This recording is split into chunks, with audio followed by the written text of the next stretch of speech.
अस्सलामु अलैकुम and good morning. दोस्तों क्या हाल है, खैरियत है? सर आप पूरी कौम देख रही है कि सुप्रीम कोर्ट ने क्या तमाशा लगाया हुआ है। पहली बात तो यह है कि जो बहुत आज खबरें हैं, इस वीडियो में बहुत खबरें हैं। पहली बात तो यह है कि जनाब हर केस पे लार्जर बेंच बनाना ज़रूरी है। जो लोग साल हर साल से इंतज़ार कर रहे हैं वो और उनके केस पड़े हैं, सर्द खाने में पड़े हैं, फ्रिज में रखे हुए हैं, डीप फ्रीजर में रखे हुए हैं, उनका कोई हक नहीं है। काजी साहब ने तो हद ही कर दी है। हर केस में फुल बेंच, हर केस में फुल बेंच। किसी को खांसी आई है तो फुल बेंच, किसी को डकार आ गया है तो फुल बेंच। यार ये क्या कर रहे हैं, क्या कर रहे हैं? पीटीआई की सीटें, ये कौम का मसला है, ये कौम का मसला है पीटीआई का। उसकी वजह यह है कि ये अंडर प्रेशर है हर बात पे। सिर्फ ये हुआ था कि कमेटी में उन बेंचों में सिफारिश की जाएगी जिसमें सुओ मोटो नोटिस होता है या डायरेक्ट 184 के तहत जो दायर होते हैं उनमें होगी। लेकिन इधर तो जनाब हर केस में जो है ना यही हो रहा है, हर केस में यही हो रहा है। तो ये तमाशा लगा हुआ है, आप पूरी कौम देख रही है। सीधा मसला है कि जनाब मखसूस नशिस्तें उस पार्टी को मिलती, आज़ाद उम्मीदवारों को नहीं मिलती और उस पार्टी को मिलती हैं जो पार्लिमानी पार्टी हो। तो सुन्नी इत्तेहाद पीटीआई ख़त्म हो गई, सुन्नी इत्तेहाद पार्लिमानी पार्टी नहीं थी, ये इनको सीटें नहीं मिलेंगी। ये बस एक बात है। इसके ऊपर जनाब वो लस्सी पानी पाओ जाओ तो लस्सी वधाई जाओ, लस्सी पानी पाई जाओ, कहते जिन्ना पानी पाओ जाओ, जिन्ना मर्जी लस्सी नू ते झगड़े नू जिन्ना मर्जी वधाना वधा लो। ये कोई तरीका है? आप सारी कौम सुन रही है ना लाइव टीवी पे कि सुन्नी इत्तेहाद कौंसिल में क्या पॉइंट है, एक वकील आ रहा है, दूसरा आ रहा है। ये कौम का टाइम जाया कर रहे हैं। लाखों रुपए तनख्वाह है इनकी, गरीबों के केस नहीं लग रहे। हम काजी फायदी से कि ये जो हर केस में लार्जर बेंच बनाने वाली बात है ना, हम इसको मुस्तरद करते हैं। एक बात। दूसरी बात है काजी साहब देखने वाले हैं कि ऐसे करके बैठे हैं। पहले कभी ऐसे नहीं बैठे ये, बल्कि ये थोड़ा सा ऐसे करके बैठे थे। वो तो सवाल पे सवाल करते हैं, लेकिन उसको जस्टिस मुनीब अख्तर ने, अतर मिन्नल्ला ने इधर से और इधर से जकड़ के रखा हुआ है। ये पहला केस है जिसमें वो इतने ज्यादा नहीं बोल रहे जितने वो बोलते हैं। वो तो किसी को बोलने ही नहीं देते, लेकिन उन्होंने पकड़ा हुआ है। अच्छा, इल्जाम क्या लग रहा है कि सुप्रीम कोर्ट कसूरवार है जिन्होंने इमरान खान से बल्ले का निशान छीना है। वाह जी वाह। केस चला है इलेक्शन कमीशन में, फिर पेशावर हाई कोर्ट में, और सारे वकील ये दलाइल दे रहे हैं। और अतर मिन्नल्ला साहब ने भी ये कहा है कि जब सुप्रीम कोर्ट बल्ले का निशान ले लेगी तो वो क्या करेंगे। ये बात गलत है। इन्होंने इलेक्शन नहीं करवाए, ये पीटीआई के अपना कसूर है, अपना कसूर है उनका। इलेक्शन नहीं करवाए, उनको बल्ले का निशान नहीं मिला, सीधी बात है। ये चूचू का मुरब्बा जो बना हुआ है पीटीआई का, ये इलेक्शन ना कराने की वजह से इन्होंने पूरी कौम को अजाब में डाला हुआ है। पूरी कौम अजाब में पड़ी है जी, इलेक्शन नहीं डाले इन्होंने। तो ये मैं सुबह से तमाशा देख रहा हूं। ठीक है, सुप्रीम कोर्ट का कसूर है जी। अतर मिन्नल्ला चुप हो गए हैं, बिल्कुल काफी हद तक चुप हो गए हैं। चुप क्या हो गया, बस इनका चल चली का मेला है, आगे इन्होंने चले जाना है। तो ये सूरत हाल हुई है।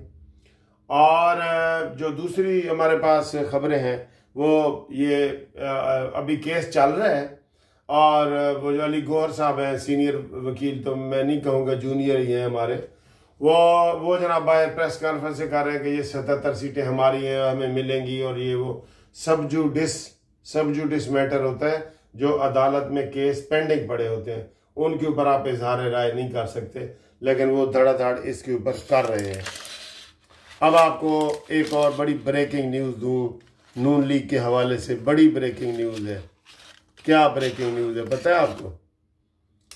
जुबैर, हाँ जी, मोहम्मद जुबैर जो नून लीग के पहले गवर्नर थे और अब वो थोड़े से रूठ गए हैं, उन्होंने एक बहुत बड़ा धमाका कर दिया है जो हेडलाइन बन गया है।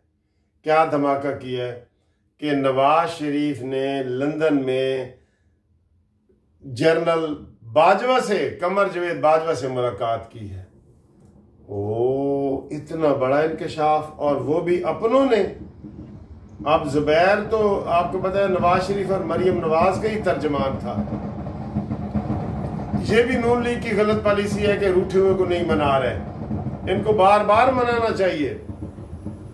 ये रूठे हुए को क्या, ये तो मौलाना फजल रहमान को भी नहीं मना सके कि मैंने तजवीज़ दी थी कि नवाज शरीफ साहब आप मौलाना फजल रहमान साहब को घर दावत दें, और ये जितने रूठे हैं जुबैर वगैरह, इनको बुलाएं, घर का भेती लंका ढाए। और उसकी तरदीद कौन कर रहा है? ये जो जुबैर ने इल्ज़ाम लगाया ना कि नवाज शरीफ ने लंदन में मुलाकात की है कमर जवेद बाजवा से, इसकी तरदीद और किसी ने नहीं की, स्पीकर पंजाब असम्बली मलक अहमद खान ने की है। उनका तो वैसे ही हक ही नहीं है तरदीद करने का। वो तो स्पीकर है, गैर जानबदार हो गए हैं एक किस्म के। स्पीकर गैर जानबदार होता है, इसमें पार्टी के तर्जमान को करना चाहिए था, शहबाज शरीफ साहब को करना चाहिए था, और जो पार्टी के हेड हैं, जो राजा जफरुल्लाह के हैं और दूसरे जो इस तरह के लोग हैं, उनको करनी चाहिए थी तरदीद कि ये बात गलत है, ये बात गलत है। इल्ज़ाम है नवाज शरीफ की सियासत को ख़त्म करने का, उन्होंने वो या उसके ऊपर इल्ज़ाम तराशी है, या नवाज शरीफ साहब खुद प्रेस कॉन्फ्रेंस करे, खुद प्रेस कॉन्फ्रेंस करे। जब आम चीज भी एक हो ना, वो हेडलाइन में आ जाए, तो उसके लिए फिर थोड़ा सा करना पड़ता है। ठीक है जी। इसके अलावा जनाब अली, मैं आपको ये बताऊं, ये इस्लामाबाद हाई कोर्ट ने भी आज तमाशे लगाए। आपको पता है हर तरफ से नून लीग को फेंटी लग रही है जी, हर तरफ से। क्या फेंटी लग रही है, क्या फेंटी लग रही है? 3 जो सीटें हैं इसकी नून लीग की, इस्लामाबाद की 3 सीटें, ठीक है, उन 3 सीटों को के लिए दरख्वास्त दी थी अंजम वकील ने और तारिक फजल ने, इन्होंने कि जनाब जज दे कोल असी केस नहीं सुनाना, ट्राइब्यूनल दे कोलो हमारा केस कहीं और जाए। तो वो आज उसको भी पीटीआई वालों ने चैलेंज किया। हर केस उन्होंने अदालत में लेके जाना होता है, और नून लीग ने हर केस अदालत में नहीं लेके जाना होता। फर्क है ना? तो फिर इस तो आप ही अंदाजा ला लो। हालांकि पीटीआई वाले कह रहे हैं अदालतें सानू इंसाफ नहीं दे रही, लेकिन उधर से ही उनको मिल रहा है, क्योंकि उन्होंने हर बात ठा दरखास्त करनी है। तो उन्होंने पूछा अंजम वकील से, चीफ जस्टिस ने, कि जनाब बताओ ये आपने इल्ज़ाम लगाया। कहता सॉरी मैंने तो बयान हल्फी पढ़ा ही नहीं, एक और नाअहली, इसके ऊपर ही नाअहली हो जानी चाहिए। अपना बयान हल्फी 1 सफ़े का, कहता मैंने पढ़ा ही नहीं, मैं माफ़ी मांगता हूँ। आय नून लीग वालों, मैं माफ़ी मांगता हूँ। उसने माफ़ी मांगी है और फैसला मुअत्तल हो गया है। अब जो नया जज बना था वो पराचा, अब्दुल शकूर पराचा साहब, रावलपिंडी वाले, वो उनके पास केस नहीं जाएगा, आप वही सुनेंगे जो पहले ट्राइब्यूनल बना हुआ है। तो ये नून लीग के ये कारनामे हैं, देखें आप, ये कारनामे हैं नून लीग के जो ये कर रहे हैं। ठीक है, और फिर एक और सारी गेम ऑन हो रही है जी।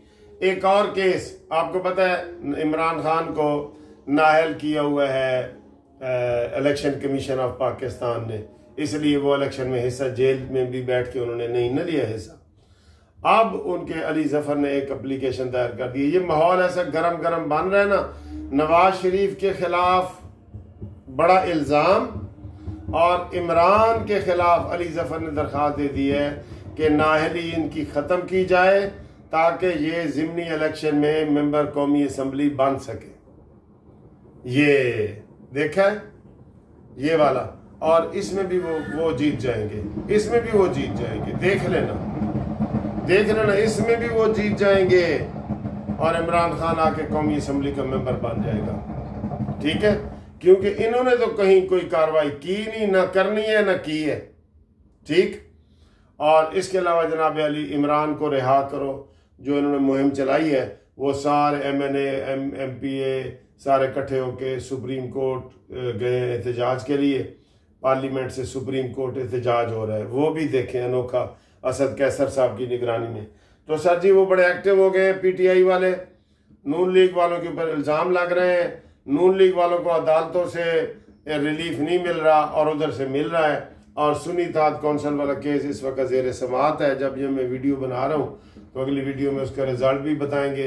बहरहाल ये सूरत हाल है, बाकी अल्लाह ही जाने कौन बेचारा है। इस वीडियो में मैंने आपको बहुत सारी वो दे दी हैं। जो लोग ग्रुप लाइफ इंश्योरेंस के मेरे दोस्त हैं और वो इंतज़ार कर रहे हैं कि जनाब यार ये केस कब लगेगा, उनको मैं बता दूं कि इस्लामाबाद में केस 16 सितंबर को लग गया है, ठीक है, और इन दिनों में लाहौर हाई कोर्ट में भी लगेगा। जो लोग इंतज़ार में थे कि हम केस करें या ना करें, उनके लिए है कि वो फौरी तौर पे केस करें, हमें शनाख्ती कार्ड व्हाट्सएप नंबर पे भेजें और रिटायरमेंट का लेटर भेजें, और जो थोड़ी सी फीस होगी वो हम बता देंगे फ़ोन से पे जब रब्ता करेंगे, तो फिर इंशाल्लाह ताला आपका केस भी मेन केस के साथ लग जाएगा। आप उसमें लाजमी शामिल हो। ये केस भी 4 साल के बाद लग रहा है, तो इंशाल्लाह जो ही लगेगा तो फिर जनाब ये हमारा इंशाल्लाह ग्रुप लाइफ इंश्योरेंस का केस भी इंशाल्लाह आवाम को फ़ायदा होगा, पाकिस्तानियों को फ़ायदा होगा।